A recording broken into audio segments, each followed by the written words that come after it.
اللهم صل على محمد وآل محمد۔ بسم اللہ الرحمن الرحیم۔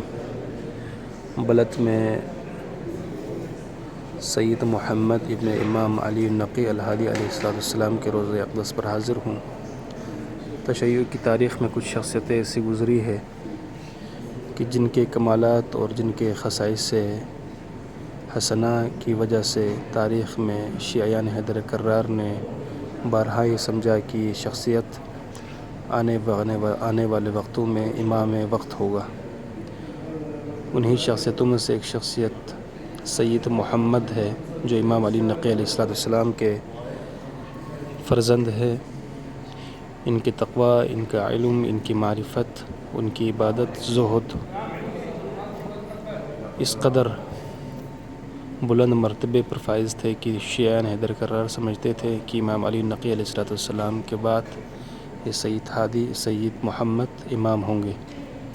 امام علی نقی علیہ السلام نے سید محمد کو مدینے میں اپنا جانشین بنا کر خود سامرہ تشریف لائے اور سامرہ میں امام علی نقی علیہ السلام نے وقت گزارا۔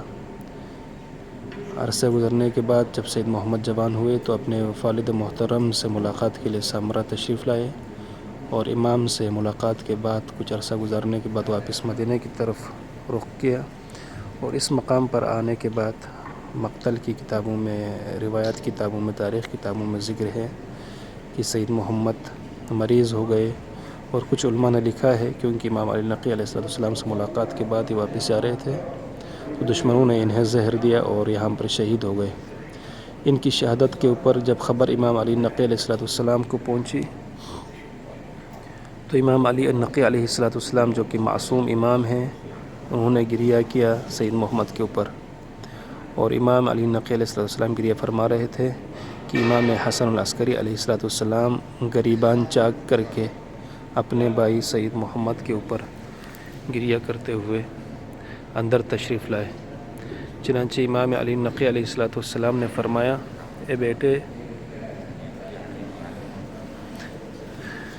اے بیٹے پروردگار کا شکر ادا کرو کہ اس پروردگار نے تمہارے لیے امامت کے راہ کو ہموار کیا۔ تو یہ وہ شخصیت ہے کہ جس کے پر گریہ کیا ہے امام معصوم نے، امام علی نقی علیہ السلام نے، اور امام حسن العسکری علیہ السلام نے۔ عراق میں آج بھی ان کا مقبرہ، ان کا روضہ دنیا بھر سے آنے والے سائلین کے لیے کھلا رہتا ہے، اور خصوصاً جن کے ہاں اولاد نہیں ہوتی، پروردگار ان ہستی کی اس شخصیت کی بدولت، اس شخصیت کے وسیلے سے دعا کرنے کے بعد پروردگار اسے اولاد سے نوازتا ہے۔ پروردگار سے دعا ہے کہ پروردگار سید محمد کے طفیل جو بے اولاد ہیں انہیں اولاد صالح عطا فرمائے، جو بیمار ہیں انہیں شفائے کامل و عاجل عطا فرمائے، جو حاجت مند ہیں پروردگار ان کی حاجت روائی فرمائے، جو ان مقدس مقامات کی زیارت پر تشریف لانے کی تمنا رکھتے ہیں پروردگار انہیں زیارات نصیب فرمائے۔ اللہم صلی علی محمد وآل محمد۔ السلام علیک یا ابن الامام، السلام علیک یا اخ الامام، السلام علیک یا عم الامام، السلام علیک یا سید محمد، جمیعاً رحمۃ اللہ وبرکاتہ۔ اللہم صلی علی محمد وآل محمد۔